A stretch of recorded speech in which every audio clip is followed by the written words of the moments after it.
Então, a segunda lei da termodinâmica, né, nós vamos começar a pensar em ciclos termodinâmicos, tá? Nós temos aí no nosso dia a dia vários ciclos termodinâmicos, né? O primeiro que a gente pode pensar em é o motor do nosso carro, né?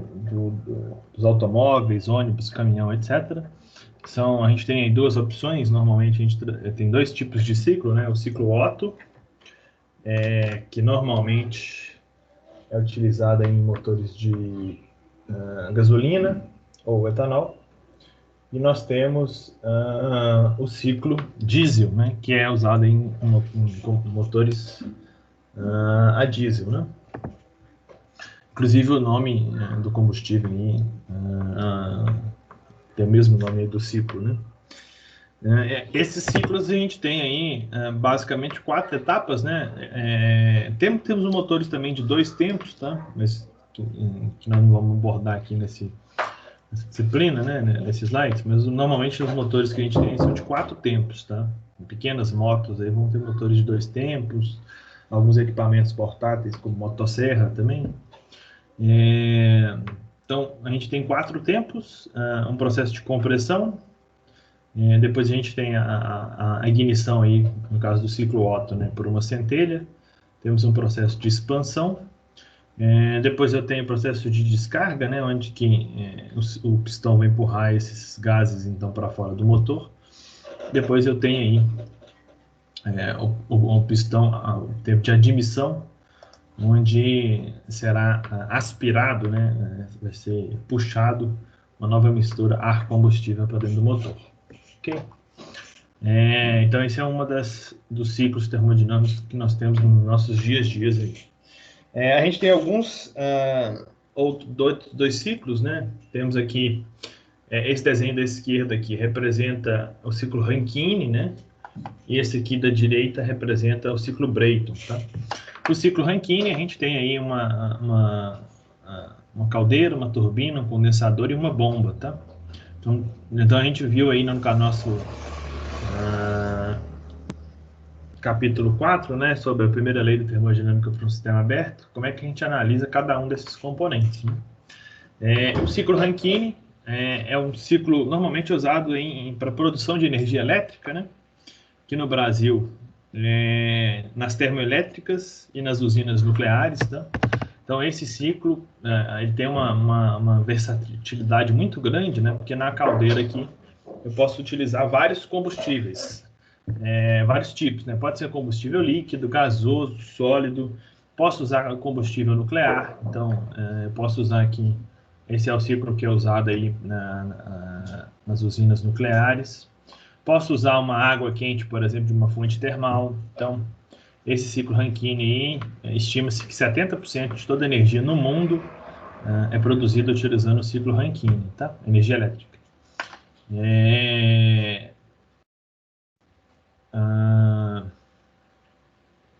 Então, é importante para a gente estudar esse ciclo, né? Por quê? Vocês sabem aí que a maior parte das energias que a gente tem são energias não renováveis, né? Falei aí dessas energias, dos exemplos que eu dei aqui no nosso ciclo, né? Os combustíveis, se eles forem de origem fósseis, né, eles são fontes não renováveis, então a gente tem aí que pensar em como reduzir o consumo desses combustíveis. Então é importante a gente estudar o ciclo Rankine.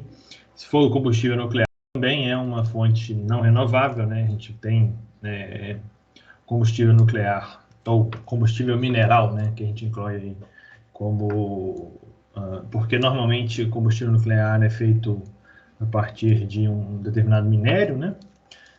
Específico para combustíveis nucleares. E a gente tem também carvão mineral também, que pode ser usado aqui no ciclo Rankine, né? Então, esses combustíveis minerais também são... nós temos fontes limitadas aí para esses combustíveis, né? Evidentemente, algumas fontes renováveis seria aí, por exemplo,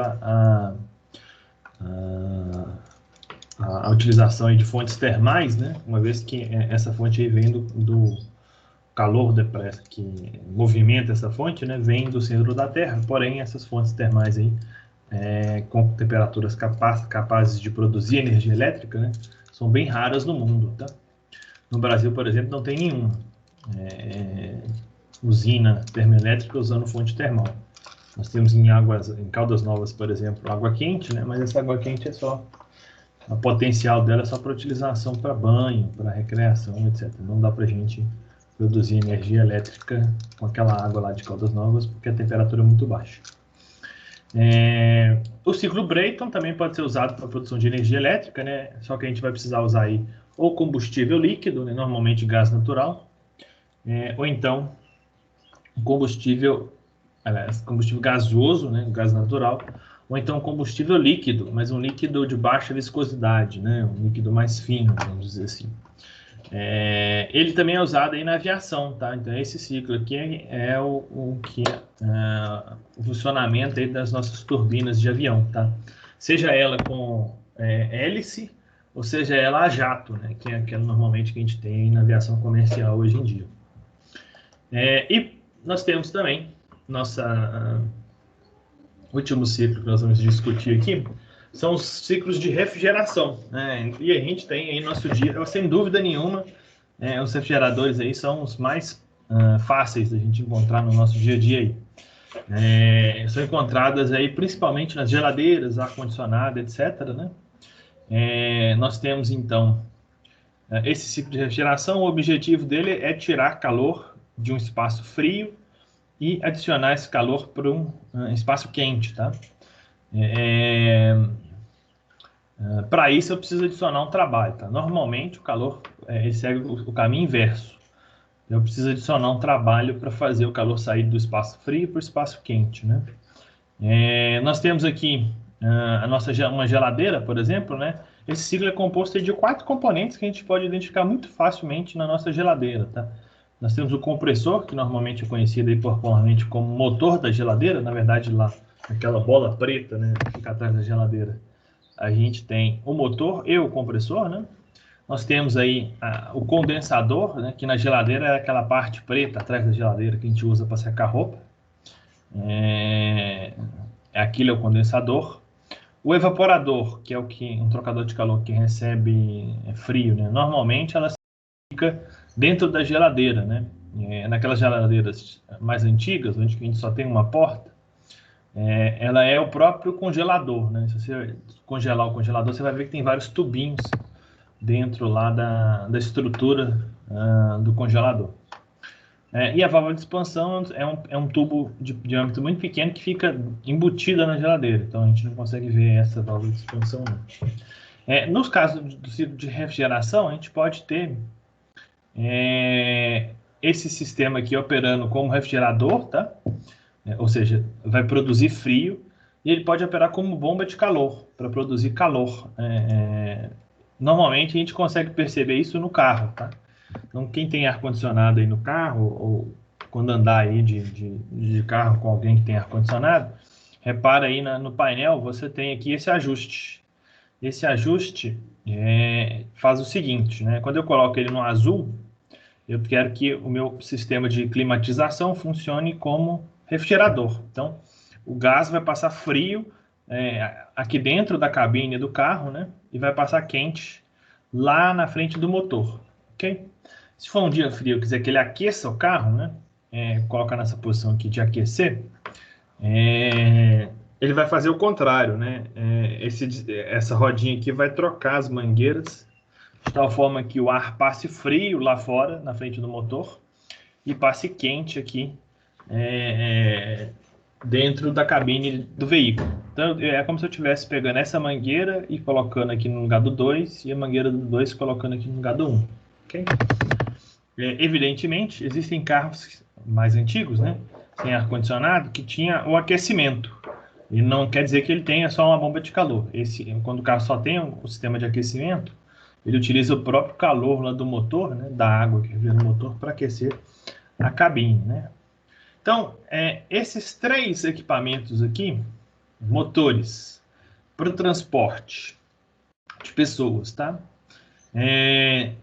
As usinas que produzem energia elétrica, né? Então, esses dois ciclos aqui estão associados à energia elétrica, né? Esse primeiro ciclo aqui, que é o ciclo Otto e Diesel, estão associados ao transporte de cargas, de pessoas, etc. Esses dois aqui a gente pode associar à produção de energia elétrica, tá? E também de transporte, uma vez que isso aqui é utilizado na aviação, né? Esse ciclo da direita. E a refrigeração é utilizada aí para climatizar ambientes e armazenar aí comida, né? Então, geladeira é uma maneira da gente armazenar comida. A energia elétrica, a climatização e o transporte de pessoas, a gente pode dizer aí que é praticamente 100% da energia consumida no mundo, tá? Então, no mundo a gente consome energia para essas três coisas, né?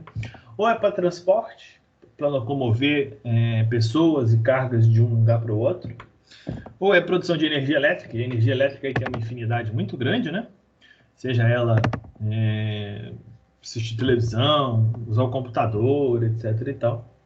Então tem uma série de infinidades. E para climatização, então para refrigerar um ambiente, por exemplo, agora nós estamos no verão brasileiro aqui, certamente quem tem ar-condicionado em casa está com o ar-condicionado ligado, está fazendo muito calor. E nos países frios, né, no inverno, eles precisam aí de aquecimento, né? Na verdade, se a gente olhar as normas internacionais, né, aqui no Brasil, o nosso inverno, ele recomenda-se a utilização de climatizadores, tá? As normas internacionais recomendam aí um ambiente de trabalho, por exemplo, deve estar aí entre 20 e 24 graus Celsius, né? Então, no inverno, a gente tem dias aí que, durante a parte do início da manhã, à noite, nós temos aí temperaturas abaixo de 20, né? A gente teria que ter um sistema de aquecimento. O sistema de aquecimento seria bem-vindo, vamos dizer assim, para o nosso inverno. Então, evidentemente, essas três demandas, né? Transporte, energia elétrica e climatização, demandam uma grande quantidade de energia, né? E, evidentemente, nós não estamos aí reduzindo esse consumo. Pelo contrário, nós estamos aumentando a população mundial. Isso faz com que a gente gaste mais energia, né? Há mais pessoas demandando por esses três serviços, né? Transporte, energia elétrica, climatização. E, além disso, né, os países estão se desenvolvendo, né? Então, por exemplo, no Brasil, cada dia que passa, existem mais pessoas aí com ar-condicionado, né? Então, nós estamos, cada dia que passa, mesmo que a população se mantesse constante, a cada dia nós íamos consumir mais energia. Então, ou como a gente não tem uma tendência natural de não obter redução da energia elétrica, nós temos que preocupar com a eficiência desses equipamentos. Então, quanto mais eficiente o equipamento, menos energia a gente vai gastar. Ok? Então, é isso que a gente vai tratar na segunda lei da termodinâmica. E a gente começa a falar da segunda lei da termodinâmica pelo enunciado de Kelvin Planck.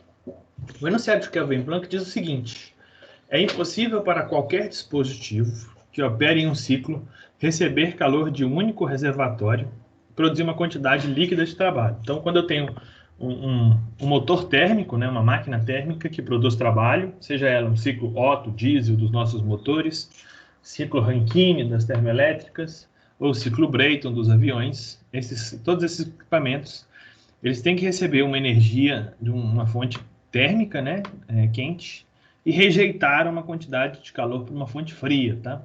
Nós vamos representar aqui a temperatura e o calor que recebe-se de uma fonte quente, tá? Pelo índice H do inglês high, e o que se rejeita e a temperatura de uma fonte fria com o L de low, tá? A maioria dos livros em português mantém essas duas letras, tá? Então, motivados aqui pelo enunciado de Kelvin Planck, a gente define então rendimento térmico, que vai ser representado por esta letra grega aqui, chamada eta, tá? É o equivalente ao N nosso, que é a razão entre a energia desejada e a energia gasta, né? No caso de um motor, o que eu quero, né? Eu quero produzir trabalho. Então, minha energia desejada aqui vai ser produzir trabalho líquido. E qual que é a energia que eu gasto para esse motor funcionar? Eu tenho que fornecer esse calor aqui de um reservatório de alta temperatura. Ok? Meu trabalho líquido, se eu fizer um balanço de energia aqui na minha máquina, né, o calor que entra está entrando, tem o trabalho líquido saindo e o QL também está saindo. Posso escrever o trabalho líquido aí em função da diferença dos dois calores. Ok? E se eu substituir aqui nesta expressão aqui em cima, o trabalho líquido QH menos o QL, fica QH sobre o QH que dá 1, menos o QL sobre o QH.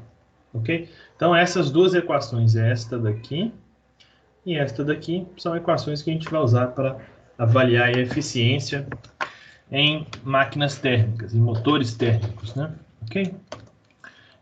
E assim como a gente tinha para os motores lá o enunciado de Kelvin-Planck, para os sistemas de refrigeração, né, nós vamos ter aí o enunciado de Clausius. O enunciado de Clausius diz o seguinte, que é impossível a gente construir uma máquina que retire calor de uma fonte fria e adicione esse calor aqui uma fonte quente, com temperatura maior que da fonte fria, né? O TH tem que ser maior do que o TL, sem gastar trabalho, tá? Então, o calor naturalmente flui aí de uma fonte quente para uma fonte fria. Para mim fazer ele fazer o caminho inverso, eu tenho que adicionar uma quantidade de trabalho. Ok? A gente então define, baseado aí no enunciado de Clausius, uma grandeza chamada de COP, tá? Ou coeficiente de performance, né? Por quê? Porque a gente muda ela de nome, porque ela pode ser mais do que 100%, tá? Então a gente mudou o nome dela. Então, para os refrigeradores e bombas de calor, a gente vai adotar, no lugar da eficiência, o COP, que quer dizer coeficiente de performance, né? Que é similar à eficiência. Ele também é definido aí como energia desejada dividido pela energia gasta, tá? A gente... Vocês estão me escutando bem? Tá ok o áudio? Sim, tá tranquilo. Sim, tá escutando normal. Vocês estão caladinhos, eu tô preocupado, às vezes não tá... Tô escutando tranquilo. O COP, então, de um refrigerador, que eu quero refrigerar o ambiente, a energia que eu quero é o calor retirado aí da fonte fria, o QL. E o que eu gasto para o meu refrigerador funcionar é o trabalho, né? Então, meu COP é o QL dividido pelo trabalho. No caso de uma bomba de calor, eu quero aquecer o ambiente. Então, a energia que eu gasto é o calor, né? Então, imagina que você tem aí na sua geladeira, tá vazia, mas você ligou ela só para secar uma roupa, por exemplo. Sua geladeira está funcionando como bomba de calor, porque você não quer que ela produza frio. Ela está produzindo frio aí por consequência, né? Então, a gente tem aí o QH dividido pelo trabalho como o meu COP da bomba de calor, ok? Eu posso escrever também, né, que o trabalho líquido vai ser a diferença entre os dois calores, né? Então, eu tenho o trabalho líquido entrando, o QL entrando, essas duas grandezas entrando tem que ser igual ao que está saindo aqui no QL, né? Nossa primeira lei da termodinâmica diz isso, né? Que o que entra tem que ser igual ao que sai. O somatório do que entra tem que ser igual ao que sai. Então, eu posso escrever que meu copo de refrigeração é o QL dividido pela diferença dos dois calores, e meu copo de bomba de calor é o QH dividido pela diferença dos dois calores. Ok? Vamos fazer, então, um breve aqui exemplo, só para a gente entender... ou gerar uma pergunta aí para a gente continuar a nossa aula teórica, né? Eu tenho aqui uma etiqueta do imetro de um ar-condicionado, e o programa pede para a gente considerar essa etiqueta, né? Determinar qual que é a potência elétrica necessária para acionar o equipamento, tá? Então vamos ver o que a gente tem aqui nessa etiqueta. A gente tem, então, qual que é o fabricante, qual que é a marca, tá? É interessante, né? Que eu poderia ter, por exemplo, mais de uma fábrica da Electrolux, então eu vou ter dois fabricantes, assim, dois estabelecimentos que fabricam a mesma marca, tá? Qual que é a tensão, né? 220 volts. Eu tenho aqui se ele é um ar-condicionado mais eficiente ou menos eficiente, né? Ele está aqui classificado como mais eficiente, tá? Essa etiqueta aqui, se mais eficiente ou menos eficiente, varia, tem uma série de categorias, tá? Então, dentro da categoria desse ar-condicionado, ele é um dos mais eficientes, né? Por exemplo, você pode ter um automóvel aí que consome 10 litros por 10 km, que faz 10 km por litro na cidade, por exemplo. E um outro que faz 5, e todos os dois sejam A. Porque eles estão, por exemplo, em categorias diferentes. Às vezes um é um modelo compacto, tá? E o outro, por exemplo, é um SUV. Então, como eles são de categorias diferentes, ambos são os mais eficientes da categoria. Aqui embaixo a gente tem o consumo de energia, considerando 1 hora por dia, tá? Então, se ele ficar funcionando 1 hora por dia, por mês, ele vai aí consumir 15,8 kWh, tá? Se você ficar ligado 8 horas, é só multiplicar isso aqui por 8. Quanto que ele consome aqui no modo standby? Qual que é a capacidade de refrigeração? A capacidade de refrigeração é o meu QL ponto, tá? Em kilowatts e em BTUs por hora, tá? Normalmente é mais comum aqui no Brasil a utilização dessa unidade aqui, tá pequenininha, né? Que é 7.500 BTUs por hora. E tem aqui a nossa eficiência energética, que é o COP, tá? Meu COP, então, vale 2,92. Então, olha só, eu tenho aqui nesta equação o QL e eu tenho o COP. Então, para me achar que a potência, né, o trabalho ponto, é só colocar ele em evidência. Então, meu trabalho vai ser o QL dividido pelo COP. Então, eu tenho aqui 2,2 kW dividido por 2,92. Isso dá, então, 0,75 kW. Então, essa energia, potência elétrica aí que eu tenho que... aqui ficou faltando um ponto, tá? Tem ponto aqui em todos esses itens aqui. Então, gasto 0,75 kW aí para acionar esse ar-condicionado. Bom, qual que é o COP máximo possível? Olha só, esse COP aqui de 2,92 seria equivalente a eu dizer que ele é um COP de 292%, tá?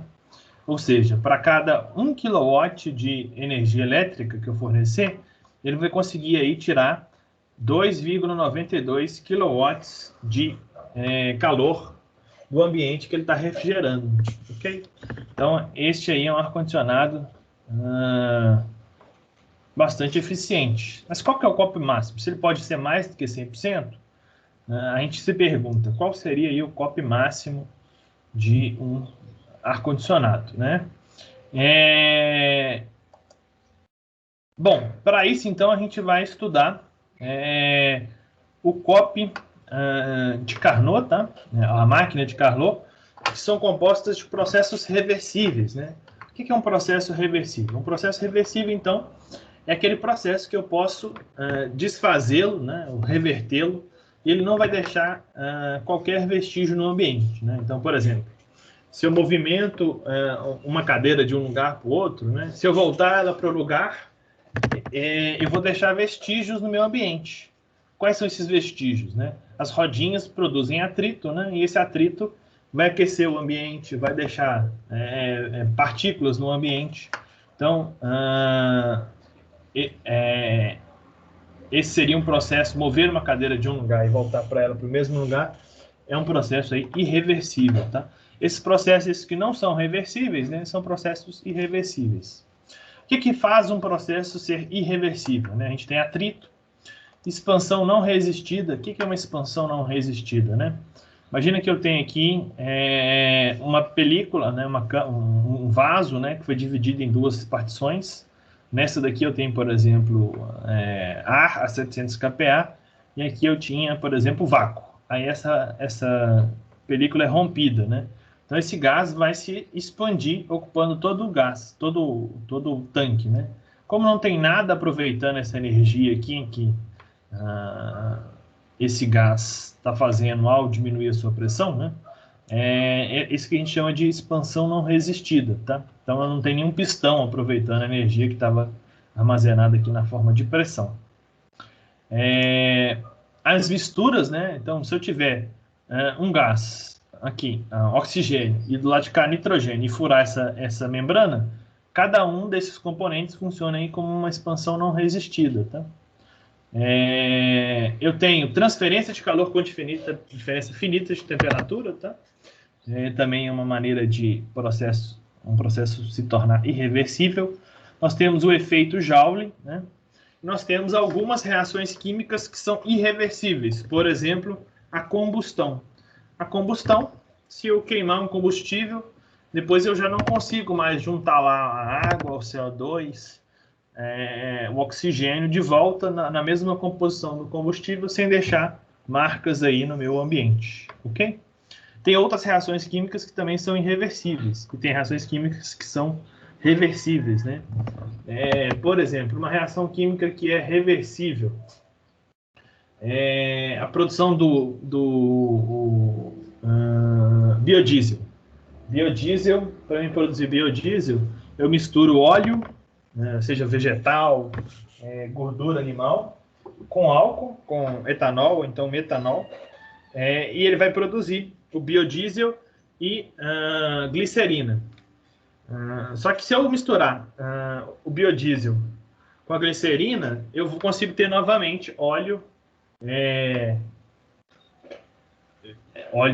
o óleo mineral, óleo vegetal e o etanol, né? Então são reações aí que acontecem de maneira reversível.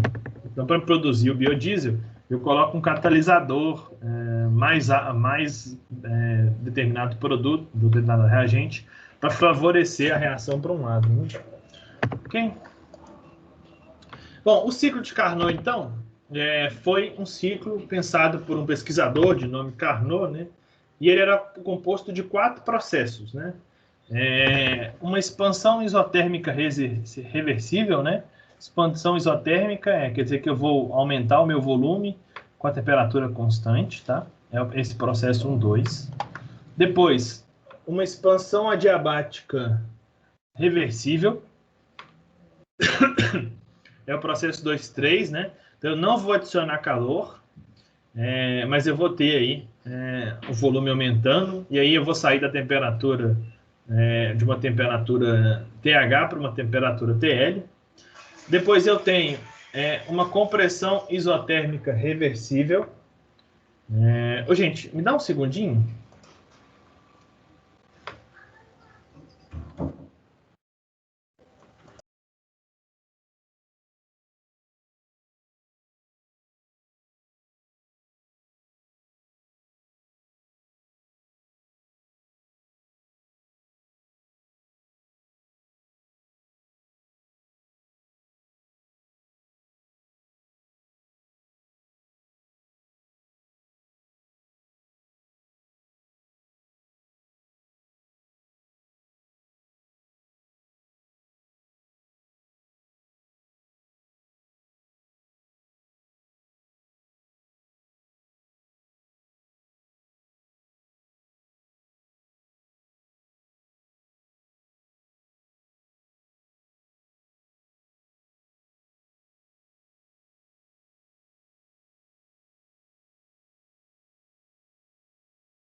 Pronto, gente.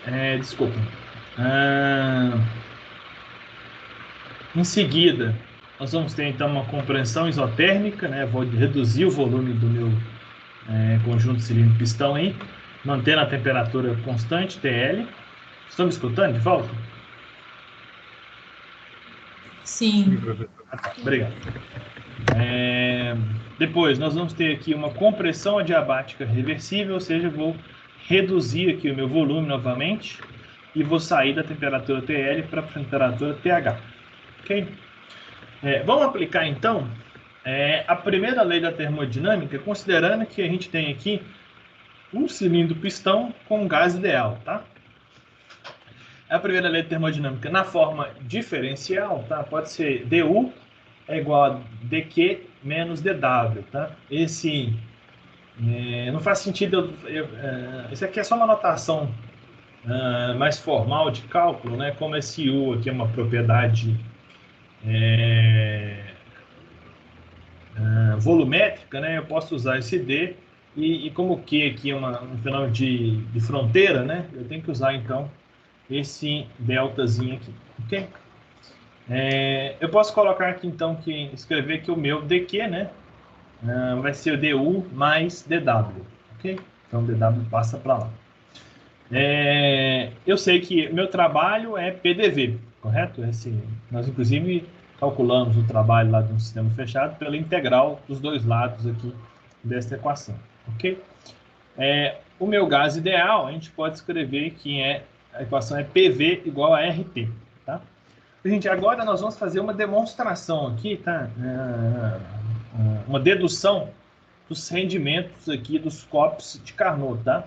Então, essa dedução aqui não vai ser cobrada de vocês, tá? Então, já estou avisando porque nós começa a ter um algebrismo um pouquinho mais extenso aqui, né? Que vai ser só para a gente demonstrar, entender de onde veio a equação para o COP de Carnot e para a eficiência de Carnot, ok? Mas isso aqui vai ser só a dedução, tá? Nós podemos escrever que usar a propriedade CV, né, que é o calor específico a volume constante. Ela relaciona o DU com o DT, né? O DU é CVDT. Então, o meu dQ aqui vira esta equação aqui para esse processo, né? Então, CVDT mais RT sobre V dV, ok? Se eu substituir aqui o P do gás ideal e substituir aqui meu DU por CVDT. Para a gente calcular o calor, então, né, basta eu integrar os dois lados, né? Integral aqui vira o próprio calor e a soma das integrais é a integral das somas, né? A integral de uma soma é a soma das integrais, correto? Então, eu preciso fazer essas duas integrais aí para cada um dos meus processos, tá? Vamos imaginar aqui o primeiro processo 1, 2, tá? Então, esse processo 1, 2. Ele acontece a temperatura constante, correto? TH. Então, a minha temperatura é constante, ela pode sair para fora dessa integral. Eu vou fazer aqui essa integral nos seguintes limites, tá? Esse calor aqui que vai ser adicionado eu vou chamar de QH. As minhas temperaturas aqui, inicial e final desse processo, é o próprio TH, correto? A temperatura é constante nessa integral aqui na temperatura. E vou fazer essa integral aqui, que é no volume, os meus limites, então, vai ser o V1 e o meu V2, correto? Bom, quando eu tenho uma integral cujo limite inferior e o limite superior é o mesmo, né? Ela é zero, né? Se eu substituir final menos inicial e os dois forem iguais, né? Independente da equação que eu encontrar aqui, isso vai dar zero. Meu TH é constante, sai para fora da integral, né? Fica R, o R também é constante. Então, RTH, V1 sobre V2 dividido por 1 sobre V. Essa integral aqui, o resultado dela é o ln, né? Então, ficamos aí que o QH vai ser igual a R TH ln de V2 sobre V1. Ok? No processo 2, 3, agora a gente tem aqui este processo aqui. Esse processo já não é mais a temperatura constante, correto? Quais são os limites aqui que eu vou fazer? Como a temperatura não é constante, né? A primeira coisa que eu vou fazer é o seguinte: dividir os dois lados da equação pelo t. Então, se eu dividir pelo t, eu corto aqui. O t vai aparecer aqui nesta integral de k. Eu tenho integral agora onde o t não é constante, mas eu vou estar integrando a temperatura. Fica mais fácil aqui de eu resolver esta integral. Esse é um processo adiabático, ou seja, não há transferência de calor. Então, aqui é zero. Posso, então, resolver agora colocando os meus limites de integração, né? Essa integral aqui na temperatura será da temperatura TH até a minha temperatura TL, né? E essa integral aqui no volume vai ser do volume 2 até o volume 3, correto? Essa integral aqui, o R pode sair para fora da integral, né? Vira, então, ln de V3 sobre V2. Essa integral aqui, como o meu CV ele pode variar com a temperatura, né? Eu ainda não consigo resolver. Vou deixar ela aqui do jeito que está. Ok? Vamos fazer agora essa integral aí, calcular o calor para o processo 3,4. No processo 3,4, nós temos então o calor, ele está saindo, né? Vai ser rejeitado, então negativo, menos, né? Os meus limites aqui nessa integral de temperatura, a temperatura T3 e T4 estão na mesma temperatura TL, correto? Vou substituir aqui os meus limites, a gente já sabe que isso aqui vai dar zero. E os meus limites aqui dessa integral no volume é o V3 e o V4, ok? Nesse caso aqui a temperatura é constante, né? Podemos tirar o R e o T para fora da integral, ficamos aqui com 1 sobre V, essa integral é o ln, né? Então, o meu Q vai ser menos R TL ln de V4 sobre V3. Eu posso substituir aqui, eliminar esse sinal negativo, né? Se existe uma propriedade do logaritmo, se eu inverter aqui o numerador com o denominador, eu inverto o sinal aqui do meu logaritmo. Então, eu inverti aí dentro do ln o numerador com o denominador, para mim sumir com esse sinal negativo. Finalmente, nós temos aí o processo 4.1, né, que vai acontecer daqui para cá. Esse é um processo adiabático, não há transferência de calor, né? Divido os dois lados aqui da minha equação pela temperatura, aí eu fico com essa integral aqui na temperatura e essa aqui no volume. Substituindo os meus limites de integração, né, eu tenho TL e TH, né, meu temperatura no ponto 4, que é o meu inicial ali, é TL, no ponto 1 é o TH, correto? Meu volume inicial é V4, meu volume final é V1, né? Então, eu fico com essa integral aqui, que eu ainda não vou resolver, tá? E essa integral aqui, o R sai para fora, integral de 1 sobre V dV é o ln de V. Ficamos, então, com ln de V1 sobre V4. Ok? Na verdade, essa daqui ficaria ln de V1 menos ln de V4. Só que a diferença dos logaritmos pode ser escrita aí como a razão dos termos dentro do logaritmo. Ok? De posse, então, dessas 4 equações, né, nós podemos escrever o seguinte. Vamos pegar primeiro essa última aqui. Eu posso, então, colocar um desses dois termos para o lado de lá, né? Ficamos, então, aqui com esse termo aqui, que é o R, né? ln de V1 sobre V4, eu passo para o outro lado da equação. Eu posso, então, inverter aqui o meu numerador com o denominador e troco o meu sinal. Lá na equação do processo 2,3, eu tenho a mesma equação, né? Uma equação similar, né? Eu posso, então, passar esse R para o lado de lá, o sinal fica invertido, né? E nós ficamos, então, com, se eu inverter o sinal novamente, nós ficamos com essas duas equações, essa e essa.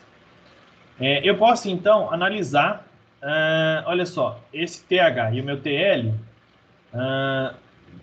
essa integral aqui é igual a R ln de V4 sobre V1. E essa integral aqui é o R ln de V3 sobre V2. Aqui eu não inverti o sinal, o numerador não, tá? Eu inverti foi os limites de integração.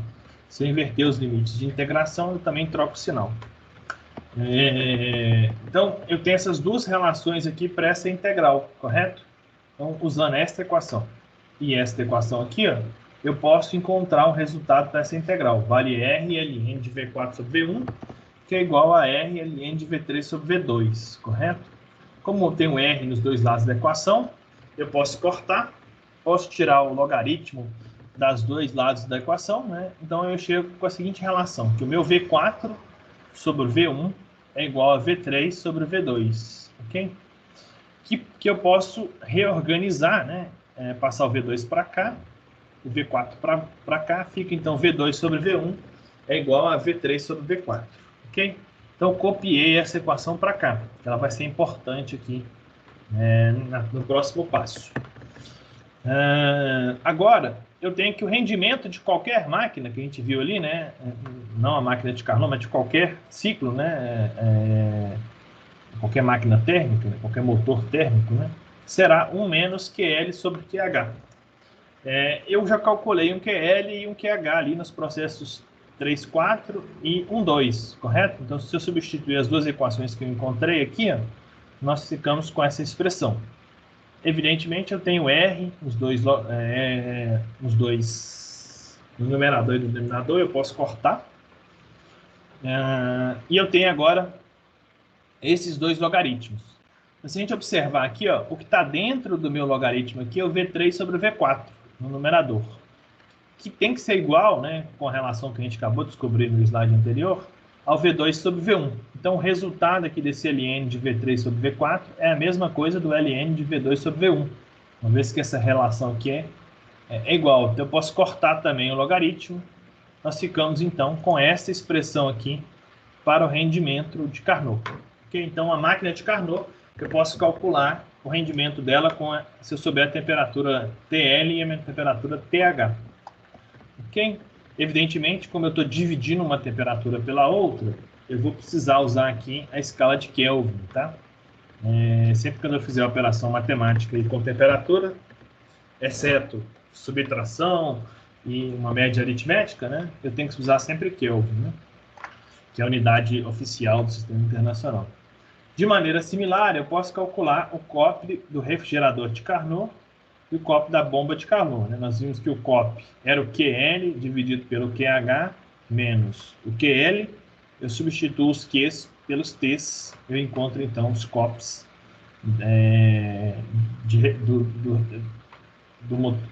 os COPs de Carnot, né? Do refrigerador e da bomba de Carnot. Ok? Então, esse COP BC é o COP da bomba de calor de Carnot, né? Que funciona até como um trava-língua. Aqui a gente tem, então, aquele problema, novamente, né? E agora a gente está, então, a temperatura, ou seja, esse ar-condicionado vai retirar calor a 20 graus Celsius e rejeitar a 46 graus Celsius, tá? Qual que seria o COP ali do refrigerador de Carnot, né? Então, eu tenho aqui o meu TL, eu passo para Kelvin, né? Somando aqui mais 273,15 ou 273, né? Normalmente a gente costuma simplificar essa casa decimal. O meu TH, se eu passar as duas temperaturas aí para Kelvin, né? Vocês podem ver aqui que eu vou ter mais 273 e menos 273. Então, eu posso fazer essa diferença de temperatura aqui em Celsius também. Isso dá um COP de 11,27. Então, esse ar-condicionado, o máximo que ele poderia operar é com um COP de 11,27. O COP real dele aqui é de 2,92. Okay? Então, esse aqui é o que a gente pode dizer que esse ar-condicionado, ele é um ar-condicionado passível de ser construído, né? Ele é factível, porque ele opera com um COP menor do que o COP de Carnot, né? Um ar-condicionado que opera com um COP igual ou maior que o de Carnot, ele é impossível de ser construído com base aí na segunda lei da termodinâmica. Ok?